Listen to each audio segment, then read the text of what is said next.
అందరికీ నమస్కారం. Welcome to it's you TV. ప్రస్తుతం మనతో పాటు ఉన్నారు ఆధ్యాత్మికవేత్త, జ్యోతిష్య పండితులు దేవులపల్లి బాలచంద్ర శర్మ గారు. వారితో మాట్లాడి 2026 శ్రీ పరాభవన సంవత్సరంలో ద్వాదశ రాశుల వారికి ఏ విధంగా ఉందో తెలుసుకుందాం. అలాగే ఎటువంటి పరిహారాలు పాటించాలో గురువుగారిని అడిగి తెలుసుకుందాం. నమస్తే గురువుగారు. 2026 శ్రీ పరాభవన సంవత్సరంలో సింహరాశికి ఏ విధంగా ఉంది గురువుగారు? శ్రీమాత్రే నమః. శ్రీ గురుభ్యో నమః.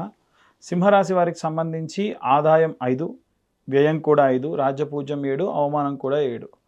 ఈ సంవత్సరం వీరికి అన్నీ కూడా ఇట్లా కమ్ అండ్ గో లాగా ఉంటాయి. ఎందుకు అంటే వీరి గత సంవత్సరం చూసుకుంటే గత సంవత్సరంలో చాలా రకాల స్ట్రగ్లింగ్స్ అన్నీ కూడా ఫేస్ చేసి ఈ సంవత్సరం రిస్క్ తీసుకోరు ఎక్కువ శాతం. వీరు నమ్మే వాళ్ళే వెన్నంటే ఉంటూ అవమానించే వాళ్ళు ఉంటారు, ఇబ్బంది పెట్టే వాళ్ళు ఉంటారు, పేరు ప్రతిష్టలకు భంగం కలిగించే వాళ్ళు ఉంటారు, అంతే పేరు పెంచే వాళ్ళు ఉంటారు. అన్నీ చూస్తారు కానీ కామ్గా ఉంటారు. ఎందుకనంటే టైం కోసం ఎదురు చూడడం అంతే. వీరికి అష్టమంలో శనిగ్రహ సంచారం కూడా ఉన్న కారణం చేత మొత్తం ఇది ఏంటంటే ప్రతిష్టాపూర్వకమైనటువంటి సంవత్సరం ఇది. ఆర్థిక ఫలితాలు బాగుంటాయి, ఆదాయం కాస్త వృద్ధి చెందుతుంది, వ్యాపారంలో లాభాలు ఉంటాయి. కానీ కొన్ని రకాలైనటువంటి విలాసవంతమైనటువంటి వాటి గురించి డబ్బులు ఖర్చు చేసే అవకాశం ఉంది. తప్పుగా అనుకోవద్దు, విలాసం అని అంటే వేరే కాదండి. మన ఇంట్లో అప్పటికే ఉన్న వస్తువు అప్గ్రేడ్ చేయాలి అనే ఆలోచనతో ఇంట్లో ఉన్న ఆడవాళ్ళు కానీ లేకుంటే వాళ్ళు కానీ లేకుంటే ఇంటీరియర్ డెకరేషన్ చేయిద్దామని కానీ అది విలాసానికి దారితీస్తుంది. బ్రాండెడ్ కొనుగోలు చేయడం అవి కూడా ఒక కారణం అవ్వచ్చు వీళ్ళ యొక్క డబ్బు ఖర్చులో భాగంగా. అలాగే స్టేటస్ కోసం ఖర్చు పెట్టే వాళ్ళు ఉంటారు, ఆ ప్రకారంగా కొంచెం ఖర్చు అవుతుంది. ఉద్యోగానికి సంబంధించి వ్యాపారానికి సంబంధించిన విషయానికి వస్తే అధికారి అనుకూలత వీరికి ఎక్కువగా ఉంటుంది. అలాగే లీడర్షిప్ రూల్స్ రెగ్యులేషన్స్ ఎవరైతే లీడర్స్ పెడతారో అవి ఏవి కూడా వీరు అంత ఇబ్బంది పెట్టవు. వీరు మాత్రం వీరి పని చేసుకుంటూ వెళ్తారు. వీరే ఒక లీడర్లా కూడా ప్రవర్తిస్తూ ఉంటారు. సింహం వీరి యొక్క రాశాధిపతి సూర్యుడు కాబట్టి. అలాగే మేనేజ్మెంట్ రంగానికి సంబంధించి ఎక్కువ లాభాలు ఉంటాయి. అడ్మినిస్ట్రేషన్ డిపార్ట్మెంట్లో పనిచేసే వాళ్ళకు లాభాలు ఉంటాయి ఎక్కువ శాతము. వ్యాపార విస్తీర్ణత, ఫ్రాంచైజ్ తీసుకోవడము, బ్రాండ్ విలువల్ని పెంచడము. ఒకవేళ ఎవరైనా సరే స్థాయి పడిపోతుంది, వాళ్ళ బ్రాండింగ్ పడిపోతుంది అంటే ఆ బ్రాండింగ్ని పెంచేటువంటి పనులు కూడా వీరు తీసుకొని చేస్తూ ఉంటారు. అలాగే విద్యార్థి దశలో ఉన్నటువంటి వాళ్ళకు సంబంధించిన విషయానికి వస్తే నాయకత్వపు లక్షణాలు, గుణాలు ఎక్కువగా పెరుగుతాయి. న్యాయపరమైనటువంటి వాటిల్లో లా సంబంధించినటువంటి వాటిల్లో ఎక్కువగా వీరు చదివేటువంటి అవకాశం ఉంటుంది. సివిల్స్ కానీ, పాలిటిక్స్ కానీ, అలాగే డిజిటల్ పరంగా కానీ, డిజిటల్గా ఏదైనా సరే చదువుకోవాలని వెళ్ళేటువంటి వారందరికీ కూడా లాభం ఎక్కువగా చేకూరుతూ ఉంటుంది. గృహిణులకు సంబంధించిన విషయానికి వస్తే కుటుంబంలో గౌరవ ప్రతిష్టలు పెరుగుతాయి కానీ వీళ్ళ నిర్ణయాల్లో వీళ్ళ మాటకు మాత్రం మళ్ళీ తిరుగుండదు. వీరు ఒకసారి డిసైడ్ అయ్యారు అని అంటే ఒకవేళ నష్టం జరగబోతుంటే లాభంలోకి లాక్కొచ్చేస్తారు. ఆ స్టామినా సింహరాశి వారికి ఉంటుంది. అలాగే సామాజిక గుర్తింపు, వీళ్ళ బంధువుల్లో కూడా మంచి గుర్తింపు ఉంటుంది. సలహాలు, సంప్రదింపులు వీళ్ళని బాగా తీసుకుంటూ ఉంటారు. ఆ ప్రకారంగా కూడా బాగుంటుంది. చేతి వృత్తులు చేసుకునేటువంటి వాళ్ళు కూడా ఏంటంటే అధికారులతో పరిచయాలు ఏర్పడము, అలాగే ప్రభుత్వ కాంట్రాక్టులు లాంటివి ఏదైనా సరే పెరగడము, నిర్మాణ రంగంలో ఉన్నటువంటి వాళ్ళకు కూడా శుభదాయకంగా ఉండడము, ఇవన్నీ కూడా ఏంటంటే వీరి స్వయంగా వీరి చేతితో చేసేటువంటి పనులన్నీ కూడా లాభం చేకూరుతాయి.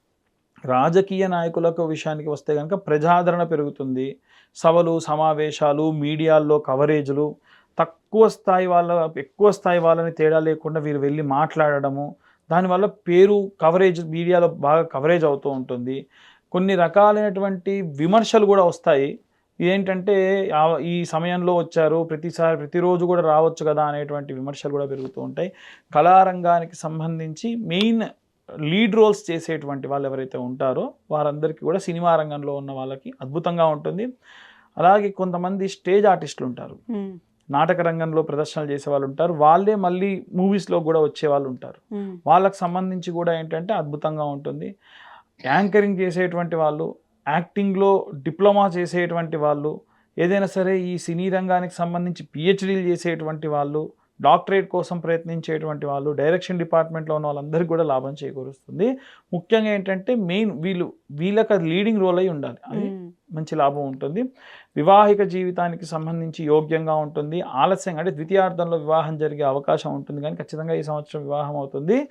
కాస్త ప్రేమ వివాహానికి సంబంధించి మాత్రం కాస్త సాధ్యం అయ్యేటువంటిది చాలా తక్కువ. ఎవరైనా సరే ఈ కుటుంబంలో ఆ కుటుంబంలో ఒక వ్యక్తి సహాయం వల్ల మాత్రం మంచిగా ప్రేమ వివాహాలు కూడా జరిగే అవకాశం కనిపిస్తోంది. సంతానానికి సంబంధించిన విషయానికి వస్తే కూడా పిల్లలలో నాయకత్వపు లక్షణాలు కూడా పెరుగుతూ ఉంటాయి. స్పోర్ట్స్, డ్యాన్స్, ఆర్టిస్టిక్ సంబంధించిన విషయాల్లో అన్నిట్లో కూడా పోటీ పరీక్షల్లో కూడా అంటే ఒక పక్క ఇవన్నీ మేనేజ్ చేసుకుంటూ పోటీ పరీక్షలు కూడా అద్భుతంగా రాణిస్తారు. అలాగే ఆరోగ్యానికి సంబంధించి మాత్రం కాస్త జాగ్రత్తగా ఉండాలి. ముఖ్యంగా ఏంటంటే ఛాతీ, గుండె సంబంధితమైనటువంటి ఇబ్బందులు ఇవన్నీ కూడా తొలగిపోవాలంటే వీలైనంత వరకు జాగ్రత్త వహించాలి. ఆ పరంగా జాగ్రత్తగా ఉండాలి. బీపీ కంట్రోల్లో పెట్టుకోవడం మంచిది.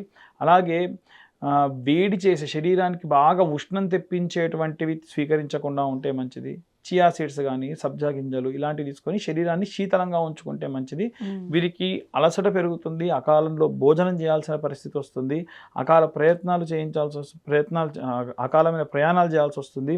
అలాగే కొన్ని రకాలైన ఆయిల్ ఫుడ్స్ వల్ల కూడా వీరికి ఇబ్బంది అధికంగా కనిపిస్తూ ఉంది. సింహరాశి వారికి సంబంధించి గోచార రీత్యా చూసుకుంటే మనకి గురువు చాలా అనుకూలమైనటువంటి స్థానంలో ఉన్నాడు. గురువు ఎప్పుడైనా సరే చాలా శుభంగా ఉంటే వీరు చేపట్టే పనులు, తీసుకునే నిర్ణయాలు అవన్నీ కూడా బాగుంటాయి. ఇవన్నీ కూడా ప్రథమార్థంలో ఎక్కువగా గురు గోచారంలో భాగంగా మనకు గోచరిస్తూ ఉంది. అదే మనకు అష్టమ స్థానంలో ఉన్నటువంటి శని ప్రభావం కూడా మరి అంతే నెగిటివిటీ ఇస్తుంది. కానీ ఎప్పుడైతే ఈ గురు సంచారంలో భాగంగా యోగ్యంగా ఉందో వీరికి ప్రమోషన్లు ఎలా వస్తాయి, విదేశీ యోగం ఎలా ఉంటుందో, గౌరవం పెరుగుతుందో, వాటిలో ఇబ్బందులు కూడా అంతే ఉంటాయి. ఓ పక్క మంచి వస్తూనే దాని వెంటే ఏదైనా ఇబ్బంది వస్తుంది, చెడని అనకూడదు కానీ ఇబ్బంది వచ్చే అవకాశం ఉంది. కాబట్టి చాలా జాగ్రత్తగా ఉంటే మంచిది. గురువుగారు, వాళ్ళకు వచ్చిన ఆటంకాలను అధిగమించి ముందుకెళ్ళాలంటే ఎటువంటి పరిహారాలు పాటించాలి గురువుగారు? నవగ్రహ హోమం వీలైతే ఈ సంవత్సరం ఒకసారి నవగ్రహ హోమము, ఇంకా వీలైతే నవగ్రహ ఆరాధన. నవగ్రహాలకు ఆరాధన అంటే మనకు నవగ్రహాల దేవాలయం ఉంటుంది, నవగ్రహాల గుళ్ళు ఉంటాయి. దాంట్లో మనకి సూర్యుడికి ఎరుపు రంగు వస్త్రము, గోధుమలు, ఒక ఆకుడొప్పలో గోధుమలు, అంటే ఆయనకు వీలైతే మంత్రోచ్చారణతో బ్రాహ్మడు మంత్రం చెబుతూ ఉంటే రక్తవర్ణం రక్తగంధం రక్తపుష్పం రక్తమాల్య అంబరధరం రక్తఛత్రధ్వజరథ పతాకాభిశోభితం ఆకృష్ణ సావర్తమానం ఇలా మంత్రం చెబుతూ ఆ యొక్క సూర్యుడికి అభిషేకం చేసి ఎర్రటి వస్త్రం కట్టేసి గోధుమలు నైవేద్యంగా, గోధుమల్లో ఇంత బెల్లం ముక్క నైవేద్యంగా, ఆకుడొప్పలో ఏది ప్లాస్టిక్ కవర్లు వాడకుండా ప్రకృతి సిద్ధంగా ఉండేటువంటి వాడితే మంచిది పెట్టేసి ఒక దీపం ఆయన దగ్గర వెలిగించాలి. అలా ఏ గ్రహానికి ఆ గ్రహం పూజ చేయాలి, దీపం వెలిగించాలి, ఆ తర్వాతకి హోమం చేయాలి. ఇలా చేస్తే చాలా వరకు వారికి ఉన్నటువంటి ఇబ్బందులన్నీ కూడా తొలగిపోయి ప్రశాంతంగా ఉంటారు.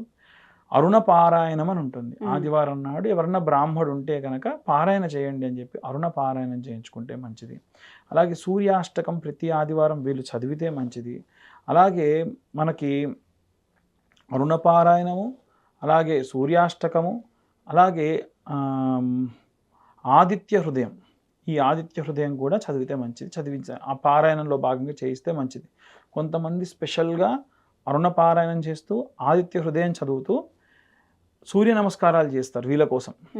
అలా ఉన్నటువంటి ఆ చదివే మంత్రం చదువుతూనే అక్కడ ఒక యంత్రం గీసి వీరి ఇంట్లో అందరు కూడా ఆరోగ్యంగా ఉండాలని ఇలా కనుక వారి ఇంట్లో చేయిస్తే చాలా మంచిది. సో ఇలా ఈ సంవత్సరంలో విశేషంగా వచ్చేటువంటి లాభము, ఈ రాష్ట్రాధిపతి కూడా సూర్యుడు కాబట్టి అత్యంత కీలకంగా ఉంటారు.